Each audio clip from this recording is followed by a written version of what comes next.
Man, we hella wrong. Marvel, DC, Comic Con. I'm gonna flip through books, only got $4 in my pocket. I'm a coming, looking for some comics. These are fucking awesome. I love these comic books, they make my life not suck. I joined this online club. Et salut à toutes et à tous, c'est Dark Vigilante et donc bienvenue pour ce Comics Web TV saison 3.2 parce que j'ai fait que quelques épisodes de la saison 3 donc on va essayer de continuer. Alors du coup, dans cette émission, il y aura comme d'habitude les sélections comics, l'instant série, plus une petite nouveauté qui sera le débat comics, c'est-à-dire que je prendrai une news dans la semaine et je vais vous demander donc je vais un peu expliquer le contexte de la news, tout ça, et puis après je vous demanderai dans les commentaires ce que vous en pensez. Voilà. Et il y aura également une petite nouveauté, donc ça fait déjà 3 rubriques, plus une nouvelle qui sera les perles du web, voilà, perles du web de la semaine, dans laquelle en gros ça sera en fin d'émission, pendant le générique de fin, et du moins pendant que je vous dis au revoir, et en gros je vous ferai découvrir ou un fan-made ou un article drôle que j'ai trouvé sur les comics que je voulais vous partager avec vous. Voilà. Donc on se retrouve tout de suite pour les sélections comics de la semaine. Marvel, DC, Comic Con. I'm gonna flip through books, only got $4 in my pocket. I'm a coming, looking for some comics. These are. Alors, pour les sélections comics de la semaine, j'ai choisi les 3 titres Marvel du début du mois. Donc le Spider-Man numéro 10 qui fait épilogue à Spider-Verse, le Gardien de la Galaxie numéro 10 qui est la deuxième partie du crossover avec les X-Men Black Vortex, que je n'achète pas les X-Men donc je comprendrai pas le truc en entier sûrement.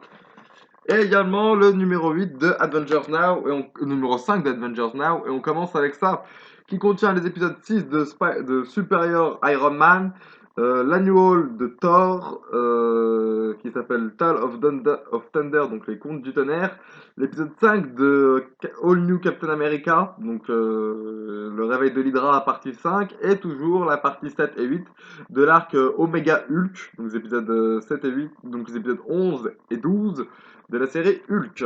Alors, le supérieur Iron Man, je l'ai trouvé sympathique, quoique affreusement court. Ah, ça tient là-dessus. Donc ouais, c'est dommage. C'est dommage parce qu'il est scénaristiquement, c'est quelque chose d'assez cool. Et graphiquement aussi, c'est plutôt joli. Alors j'ai plus le nom du dessinateur en tête. Je veux pas dire de conneries. Le dessinateur, c'est pas marqué de toute façon. Mais je sais plus. Je sais plus. Donc bon, voilà. Mais on va dire que graphiquement parlant, c'est plutôt stylé. Puis, enfin, je veux dire, Stark est toujours aussi classe comme ça. Donc voilà quoi. Mais graphiquement, ça a de la gueule. Mais bon, ouais, je trouve ça un petit peu. Enfin, c'est dommage que ça soit si court. Et puis apparemment, donc j'ai vu que la série Superior Iron Man pour l'instant ne comptait que 9 numéros. Alors j'espère qu'il va y avoir quelque chose d'autre parce que la série Super Iron Man ne compte que 9 numéros. La série All New Captain America, il en reste que 5. Va falloir trouver quelque chose pour meubler, les gars. Hein. Va falloir vite trouver. Ensuite, on passe direct à la... Alors là, je sais pas si c'est que mon mag qui est foireux, mais je veux dire, Panini, il a un grave problème là au niveau du découpage de ces séries, parce qu'il y a des trucs, on a des épisodes, il y a des trucs, on n'a pas d'épisodes. Bref. Enfin, on a des séparations, d'autres, on n'a pas de séparation. Ça commence déjà... Et je peux pas vous montrer de quoi je parle parce que c'est spoiler. Enfin bref. Donc l'annual qui lui tient là-dessus, il est plutôt bon. J'ai bien aimé voir différents univers, la Thor fille, le Thor garçon, enfin il y a aussi différents styles graphiques en fonction des univers. Je vais essayer de vous montrer ça. Voilà. Donc non, c'est plutôt cool. J'aime bien l'idée. J'aime bien la dernière page aussi. Mais voilà quoi. On va dire que c'est un épisode entre les deux qui fait plaisir, qui permet de faire une petite pause et j'espère que la suite sera intéressante. Parce que j'aime beaucoup la nouvelle série avec le Thor féminin. On a ensuite le All New Captain America. Toujours avec le réveil de l'Hydra, c'est sympa, mais j'ai l'impression de dire tout le temps la même chose avec Captain America quand il se bat contre l'Hydra. Même si c'est un Captain différent et que c'est un scénario différent à chaque fois, j'ai l'impression de dire le même truc tout le temps en fait. Là, je peux vous montrer parce qu'il n'y a pas de spoil. Captain America, donc All New Captain America, Hulk. Normal, comme ça. Il y a rien. Mais les gars, un effort, merde. Juste un effort, c'est trop vous demander, mais enfin voilà quoi. Mais pour en revenir à l'épisode de Captain America, je l'ai trouvé sympa, mais j'ai l'impression de lire tout le temps le même truc. Donc bon. Donc bon, pour passer à Hulk, du coup qui continue comment dire, sa guérison de tous les patients gamma. Je trouve cette page vraiment stylée par contre. Et non, c'est intéressant. C'est très intéressant de voir Hulk essayer de guérir toutes les personnes exposées aux rayons gamma. Et je trouve ça très intéressant. Puis j'ai bien aimé le chapitre 8 aussi. Avec Iron Fist en guest. J'ai trouvé ça très sympa. Et le cliffhanger de fin est vraiment, vraiment, vraiment très, très, très, très cool. J'ai hâte de lire le numéro 6.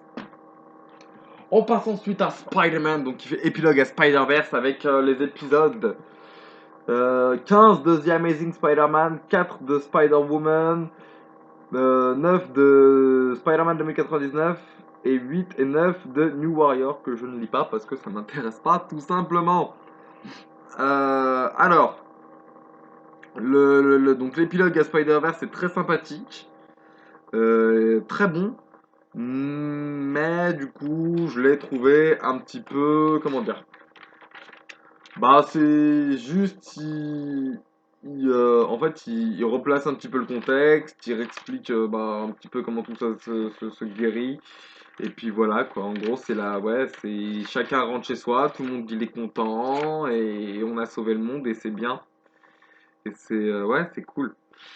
Ça nous montre aussi un petit peu ce qui est arrivé, bah, du coup, voilà, le sort réservé putain, comment ça s'appelle, aux héritiers.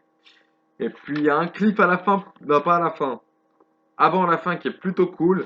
Et j'aime bien donc la fin, du coup, Spider-Man rentre dans cette dimension, il arrête un voleur qui vole le sac d'une dame, il lui rend son sac, et elle lui dit merci, et là, il fait, hein? On m'a remercié? Je suis bien dans la bonne dimension? Ça m'a fait marrer. Donc ouais, non, ça conclut quoi, ça conclut bien. Ensuite le Spider-Woman numéro 4, donc par Hopeless Land, que j'apprécie beaucoup, ne serait-ce qu'au niveau du dessin, j'ai trouvé cette page-là très très très très jolie. Et bah ça aussi, on a les conséquences de Spider-Verse et tout ça, et c'est très intéressant à voir. Et ça se lit très très bien.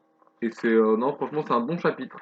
Je veux pas trop en dire sur l'histoire parce que bon, voilà, ça reste aussi à découvrir par vous-même. Mais ouais, c'est cool. C'est très très bon et je vous le conseille.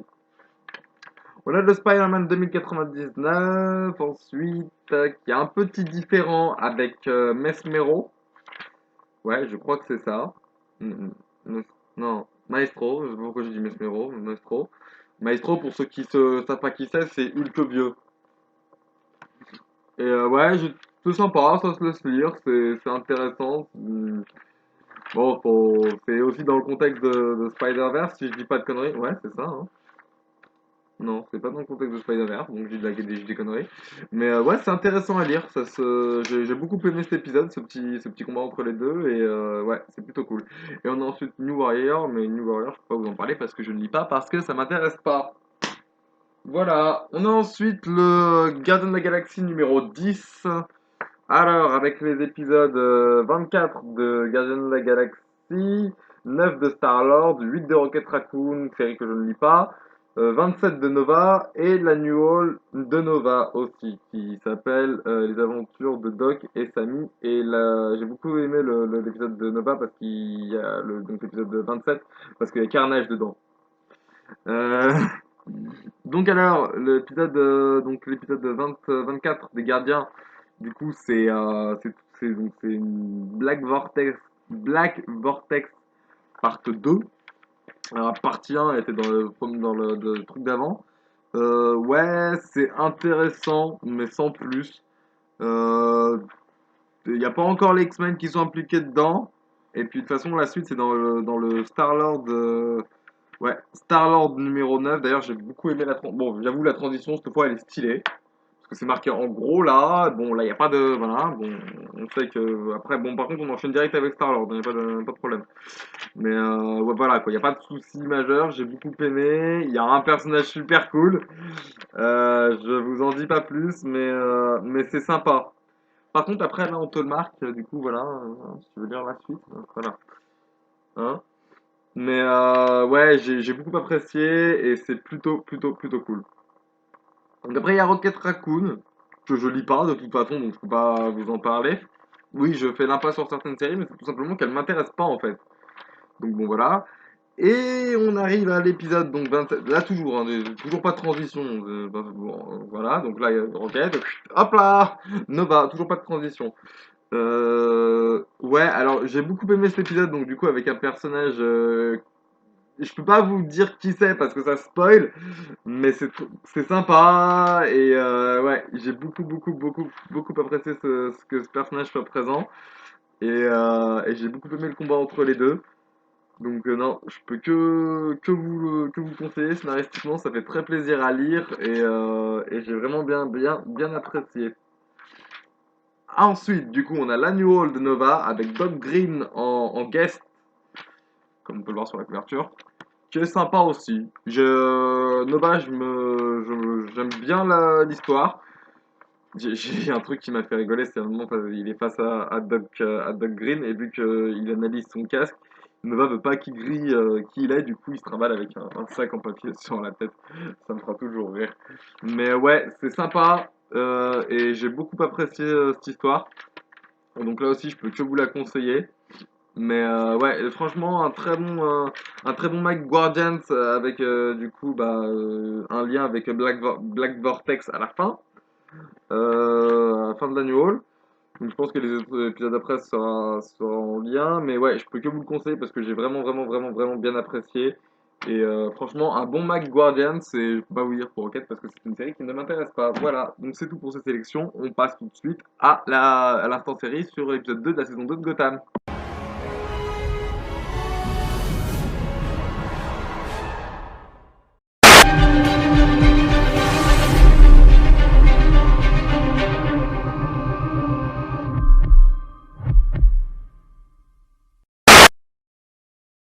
My name is Barry Allen, and I am the fastest man alive.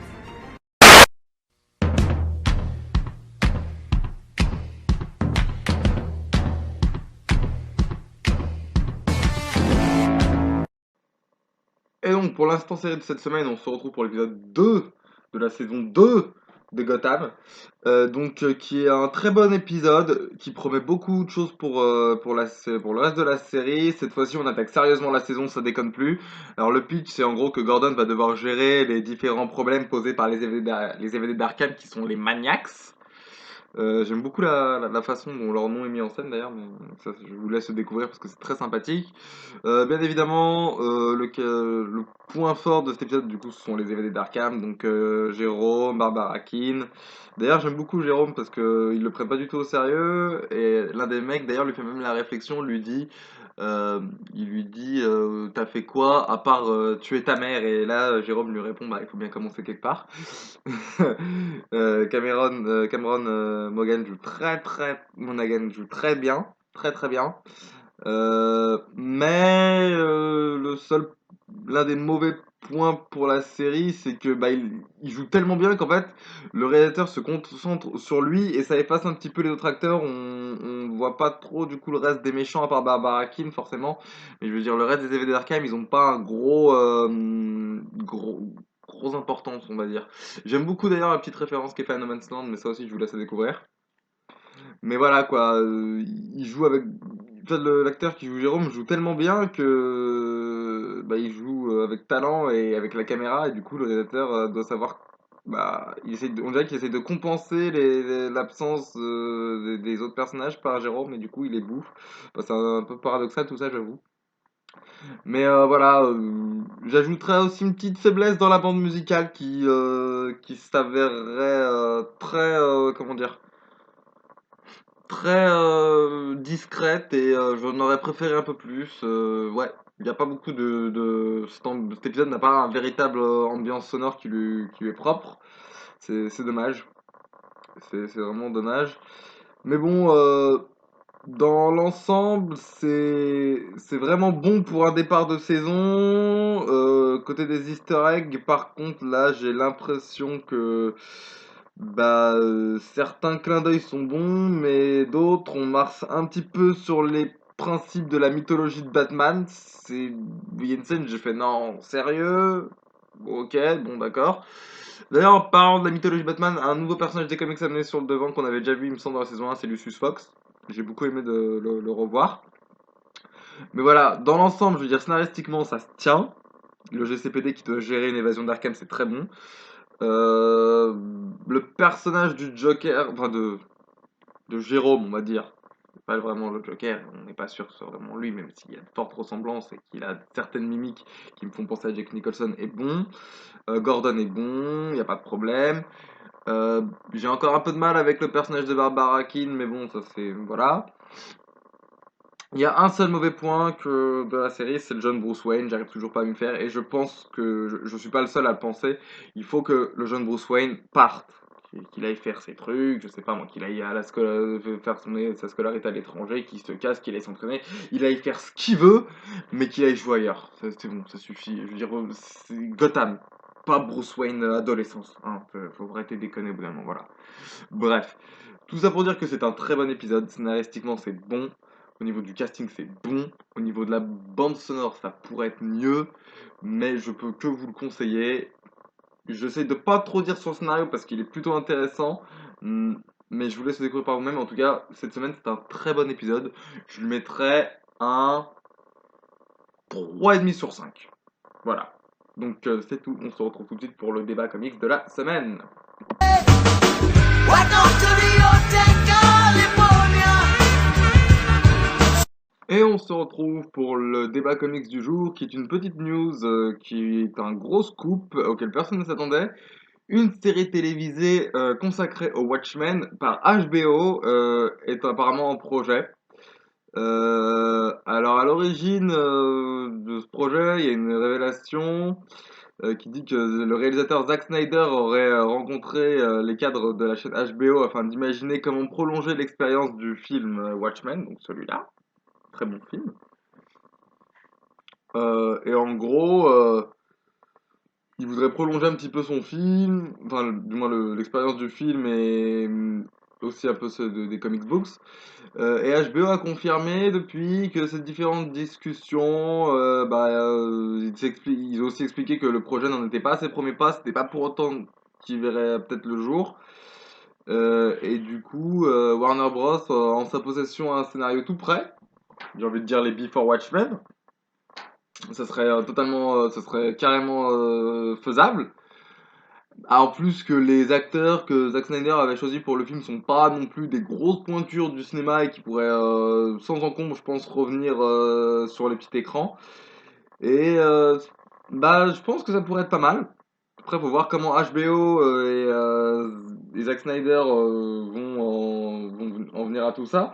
Sans compter que ça pourrait être une espèce de réponse à la stratégie Netflix et Marvel Studios, puisque HBO a quand même pas mal de séries assez sombres, comme le Daredevil de Netflix qui est très sombre. Du coup, HBO possède d'ailleurs sa propre plateforme de streaming, ce qui n'est pas une décision assez innocente. Et je pense que ça serait une sorte de tentative pour prolonger l'offre du DC, enfin du DCEU, donc DC Extended Universe, un peu comme le Marvel Cinematic Universe.